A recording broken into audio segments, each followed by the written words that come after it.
This is Southern Cross News with Joe Palmer.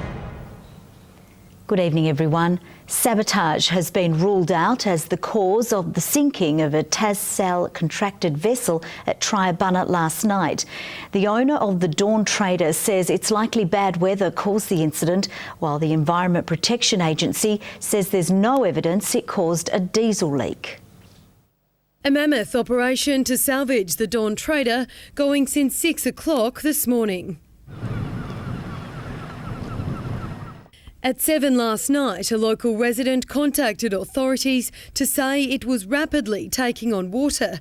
After 10 minutes, the 20-year-old boat sank out of sight off the deep water jetty. Just adverse weather conditions, and that's all we can put it down to at this stage. The commercial vessel was last used on Tuesday this week, but now the boat and its contents, worth hundreds of thousands of dollars, are considered a total write-off. The owners left scratching their heads as to what's happened. Everything was fine, fully operational. It's just had a recent survey, everything done on the vessel, so it's out of our control at this stage. The boat, just under 12 metres, is contracted by TasWater to clean fish nets in its Okehampton Bay operations. While there's been ongoing controversy with these operations, sabotage is not believed to be a factor. No sabotage at all. From what we can pick up, it was just one of those things that happen with boats, unfortunately.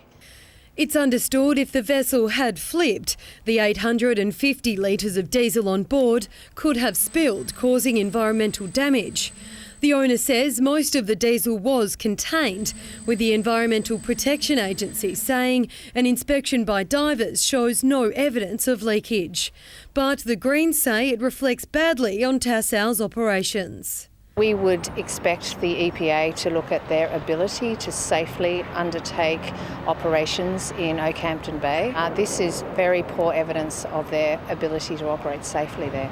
TasSal notified us and have been of great assistance the whole way through, and currently helping us refloat the vessel with as minimal damage as possible. TasSal says the boat has operated in the region for a number of years. Louise Hedger, Southern Cross News. Excitement is continuing to grow ahead of Mona's summer festival Mofo, expanding to Launceston for the first time next year. Goitier and Godspeed You Black Emperor have been announced as headlining acts. It's hoped the new festival will build off the success of last year's event in Hobart and boost the island as a whole. It's shaping up to be a busy few weekends in January next year. First up, Launceston will host what's being called Mini Mofo from the 12th to the 14th, before the larger Mofo event is held in Hobart from the 15th. We're really looking forward to this. Mofo's been going for 10 years. We think it's a great expansion. And it will be something that I'm sure Northerners and those from across the state will support. Mofo 2018 is set to feature 11 days of cutting-edge music and art from around the world, with Mini Mofo culminating in a free Launceston block party to be held in the QV courtyard on the Sunday. We stand for the artists. We present musicians and artists of every stripe, and we think it's amazing that the state government, through Events Tasmania, is supporting this initiative as well. Last year, around 26,000 people flocked to Mofo. Organisers say it's too early to tell if that number will be repeated, but they're hopeful Mofo faithful will travel from Hobart and that the artist lineup will be enough to attract those from the mainland. We have Gautier performing at Albert Hall, and we have Holy Body Tattoo with Godspeed You Black Emperor providing live music at the Princess Theatre. Violent Femmes will also perform alongside the Tasmanian Symphony Orchestra. The state government today announcing $1 million to support the northern rollout. There's this north-south kind of divide, and we hope to break that down. And there's nothing that breaks down divides more than culture, music, food, fun. That's how you do it. It's great for our economy, it's great for our communities, and it's great for building cultural industries which in Tasmania are already very strong and rich but are becoming internationally renowned. The full block party lineup will be announced in December. Jessica Moran, Southern Cross News. There's been a security breach at a Hobart high-rise that's home to several important government offices. Police say thieves broke into 144 Macquarie Street overnight, accessing 4 of the 11 floors through a rear staircase. The Valuer General, Audit Office, Industrial Commission and Planning Commission are all in the building, but it's not known if they were affected. Investigators say the thieves appear to have been looking for cash and small valuables. A massive pile-up involving multiple buses and cars blocked part of the Brooker Highway during peak hour traffic this afternoon. A chain reaction caused vehicles to run into the back of each other at Newtown, causing damage to the front and rear of 3 Metro buses. Police say no serious injuries were reported, but it caused extensive disruption to traffic flows. Only one lane heading in the direction of Hobart was open as emergency crews worked to clean up the large crash scene. The federal government says negotiations are still continuing on a cities deal for Hobart, with no timeline on an agreement. The federal city's assistant minister toured possible infrastructure projects today and had meetings on the university's STEM proposal for the Hobart CBD. Comes tourism, and the link between education and tourism is enormously important. We see that in cities all over the world. This is one of the ways we can grow this economy. It's one of the ways that the economy is growing right now. He also toured Macquarie Point and the potential light rail corridor. Industrial action will kick off at TasWater next week as senior employees escalate their push for a new employment agreement. Staff say endless cuts are leaving them stretched, while executive salaries have been increased. TasWater is locked in negotiations for a pay deal that affects 117 of its senior employees. Professionals Australia, which represents some of those workers, is running out of patience. Staff are pretty fed up. There's been a lot of cuts at TasWater. They're feeling very under-resourced and they're feeling like they're doing excessive amount of hours and work to cover off for an organisation that really isn't appreciating them anymore. TasWater wouldn't comment on camera, but a spokesperson says negotiations have been progressing productively, and its proposed agreement includes measures to address concerns about overloaded workers and under-resourcing. But a sticking point is pay, with Professionals Australia pushing for increases 0.5% above CPI. They're constantly told in negotiations that, oh look, we're doing this because Tasmanian bill payers, and our members have a sympathy obviously for that. The concern is though that TasWater executives were perfectly happy last year to give themselves between 6 and 10% increase. TasWater says its executive pay is in line with other Tasmanian organisations, and while the dispute isn't related to the state's takeover plans, the government says it raises questions. I don't want to get involved in the actual issue in TasWater at the moment, but it's just another pointer to whether really TasWater is in the right ownership. Industrial action, including overtime bans, will begin on Monday. Michael Breen, Southern Cross News. A garbage truck has burst into flames in a late-night incident in Hobart's CBD. Firefighters were called to the smouldering blaze right out the front of their Hobart headquarters at 1:30 this morning. Crews doused the flames, but smoke continued pouring out of the rubbish collector.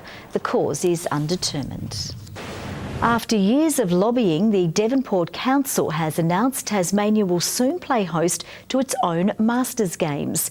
It comes off the back of the Australian Masters Games starting next week across the northwest. It's the games that bring thousands from across the country together. Next week, the Northwest Coast will be home to the 16th Australian Master Games, and soon Tasmania will have its very own.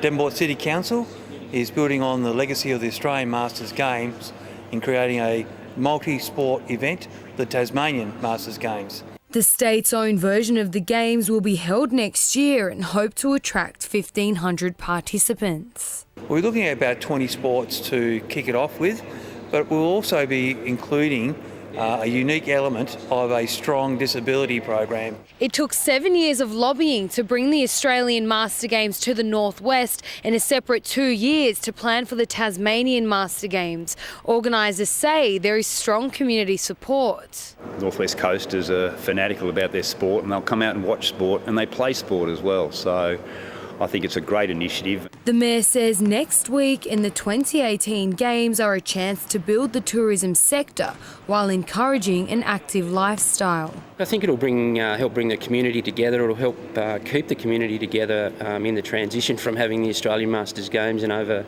5,000 competitors coming down over the next couple of weeks. People interested in participating next year are encouraged to register on the website. Rita Risk, Southern Cross News. Now a look at the day's business and finance news with thanks to TasPlan, your local super fund. The Australian share market has closed at its highest level since June after the local market suffered a period of underperformance over the past few months. The ASX 200 index has risen by 19.7 points. A short time ago, the Australian dollar was trading at 78.36 US cents and 109.73 New Zealand cents. The Tigers have secured their second JLT One Day Cup win in a row, doing it comfortably against the Cricket Australia 11 in Sydney a short time ago. A quick-fire 126 from George Bailey, helping the side along to a 114-run win.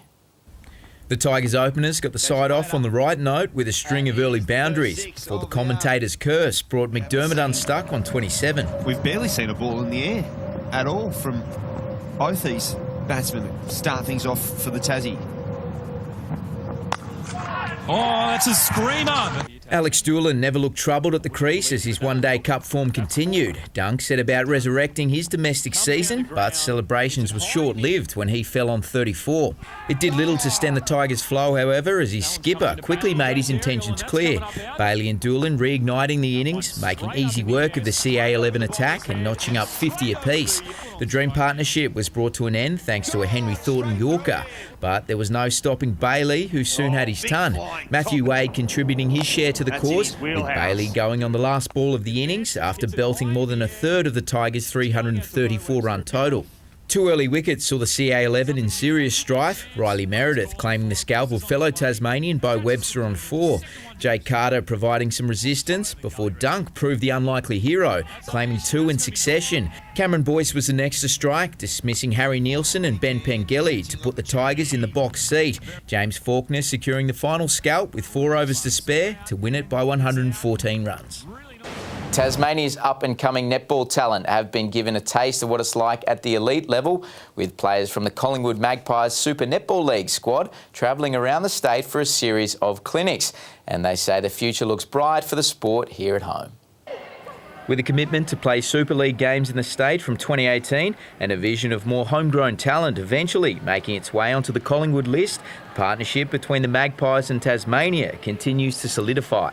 I'm a real big coach about development, so I'm really excited about obviously helping in that pathway development for Tasmania and making sure that we can obviously give those girls the opportunity to make it to the next level. Some of Collingwood's best joining the new Tassie Magpies coach throughout the week, travelling around the state to give the sport's future stars a glimpse into what life is like in the black and white. Just giving them a taste of, what it's like at the elite level, focusing on some of the basic stuff, but really putting them through their paces and going, wow, okay, if I really want to take netball to the next step, this is what I have to start thinking about. Meantime, our women's state soccer squad will seek redemption in the annual Bass Strait Cup against Victoria tomorrow in Melbourne after falling short the past 3 years.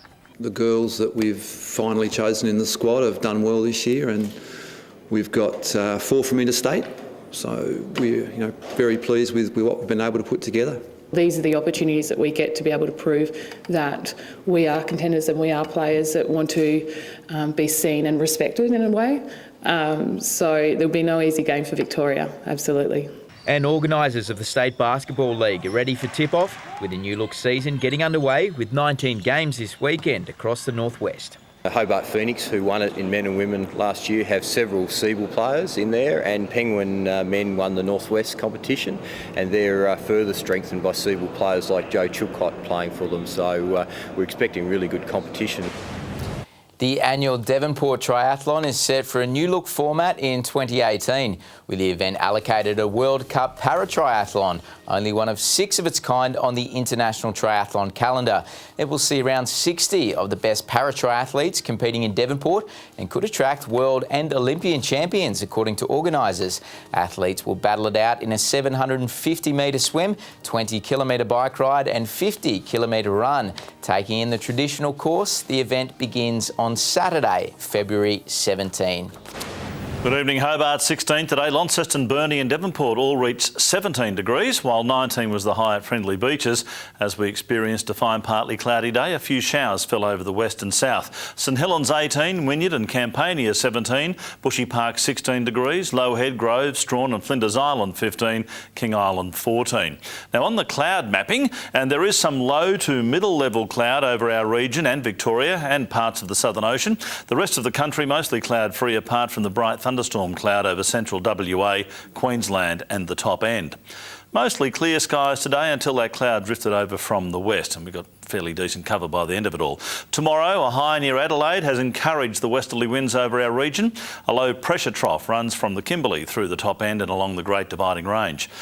Those winds will be westerly again. They'll range from 10 to 20 knots over most waters to 30 knots over the south. A shift to the northwest will occur during the day. Swells at 4 metres in western and southern waters.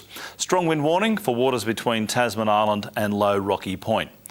Saturday for Hobart, mostly sunny and warming up to 19. 16 for Maydena, sunny too for Oatlands and 17 degrees.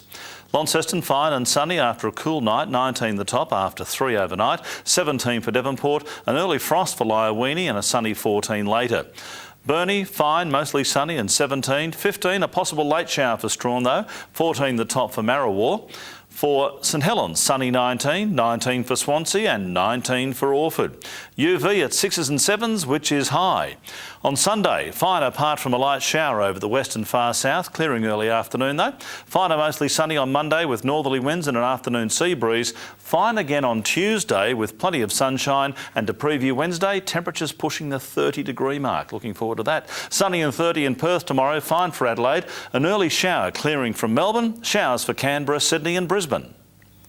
Partly cloudy and 12 in Hobart, Launceston clear at the moment and 14 degrees, and in Devonport it's currently 13. Hot weather next week, Joe, and you haven't even booked your fake tan yet. I haven't. I'll get on to it. Thank you, Merv. That's all from us for now. Have a great evening. See you a bit later. Bye-bye.